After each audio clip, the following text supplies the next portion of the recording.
ഇന്നത്തെ ഏറ്റവും പുതിയ വീഡിയോയിലേക്ക് ഇവർക്കും സ്വാഗതം. അങ്ങനെ കഴിഞ്ഞ ഒരുപാട് നാളുകളായിട്ട് ഒരുപാട് പ്രേക്ഷകർ ചോദിച്ചുകൊണ്ടിരുന്നു. അതോടൊപ്പം തന്നെ ഒരുപാട് പ്രേക്ഷകർക്ക് അറിയേണ്ട എമ്പുരാൻ എന്ന മലയാളത്തിലെ ഏറ്റവും ചെലവേറിയ സിനിമയുടെ ബഡ്ജറ്റ് റിപ്പോർട്ട് പുറത്തു വന്നിരിക്കുകയാണ്.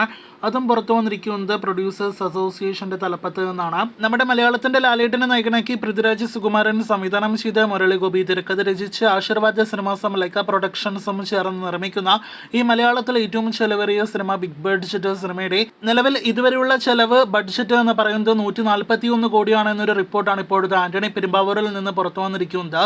അത് ലാലേട്ടിന്റെയും ഒപ്പം തന്നെ പൃഥ്വിരാജിന്റെയും റെമ്യൂണറേഷൻ, അതായത് പ്രതിഫലം കൂട്ടാതെയുള്ള ബഡ്ജറ്റ് കൂടിയാണ് എന്ന് പ്രത്യേകം പ്രേക്ഷകർ അറിയിച്ചു കൊള്ളട്ടെ. അപ്പോൾ നമ്മുടെ മലയാള സിനിമ ഇൻഡസ്ട്രിയെ തന്നെ ഞെട്ടിക്കുന്ന ഒരു വലിയൊരു ബഡ്ജറ്റുള്ള സിനിമയായിട്ട് എമ്പുരാൻ എന്ന സിനിമ മാറുകയാണ്. മാർച്ച് 27 തീയതി തിയേറ്ററുകളിലേക്ക് എത്തുന്ന സിനിമയുടെ ബഡ്ജറ്റ് റിപ്പോർട്ട് പുറത്തുവിട്ടിരിക്കുന്നത് ലാലേട്ടന്റെ സുഹൃത്തും ഒപ്പം തന്നെ നിലവിൽ പ്രൊഡ്യൂസേഴ്സ് അസോസിയേഷന്റെ തലപ്പത്തുള്ള സുരേഷ് കുമാറാണ്.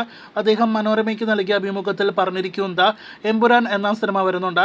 നിർമ്മാതാവ് ആന്റണി പെരുമ്പാവൂരിനോട് സിനിമയുടെ മുടക്കുമുതലിനെ കുറിച്ച് ചോദിച്ചപ്പോൾ അദ്ദേഹം പറഞ്ഞത് ഇതുവരെ 141 കോടിയായി എന്നാണ്. ലാലേട്ടന്റെയും സിനിമയുടെ സംവിധായകൻ പൃഥ്വിരാജിന്റെയും പ്രതിഫലം കൂട്ടാതെയുള്ള ബഡ്ജറ്റാണ് ഇത്. അതുകൂടി കൂട്ടുമ്പോൾ എത്രയാകുമെന്ന് അറിയില്ല എന്നുകൂടി ജി സുരേഷ് കുമാർ പറയുന്നുണ്ട്. അപ്പോൾ നിർമ്മാതാക്കളുടെ സംഘടനയുടെ തലപ്പത്തുള്ള അദ്ദേഹത്തെ പോലും ഞെട്ടിക്കുന്ന രീതിയിലാണ് ഇതിനോടകം തന്നെ സിനിമയുടെ ബഡ്ജറ്റ് എന്നാണ് നാം മനസ്സിലാക്കുന്നത്. എന്തായാലും ആകെ മൊത്തത്തിൽ സിനിമയുടെ പോസ്റ്റ് പ്രൊഡക്ഷൻ വർക്കുകൾ പൂർത്തിയാകുമ്പോൾ, പ്രൊമോഷൻ ഘട്ടങ്ങളെല്ലാം തന്നെ പൂർത്തിയാകുമ്പോൾ, അതോടൊപ്പം തന്നെ ലാലേട്ടന്റെയും പൃഥ്വിരാജിന്റെയും പ്രതിഫലത്തിൽ ചെറിയൊരു ഭാഗം കൂടി സിനിമയുടെ ബഡ്ജറ്റിലേക്ക് ചേർക്കുമ്പോൾ 150 കോടി കടക്കും എമ്പുരാൻ എന്ന സിനിമയുടെ ആകെ ബഡ്ജറ്റ് എന്നാണ് നാം മനസ്സിലാക്കുന്നത്. നാളെ മുതൽ സിനിമയുടെ ക്യാരക്ടേഴ്സ് എല്ലാം തന്നെ റിവീൽ ചെയ്യുകയാണ്.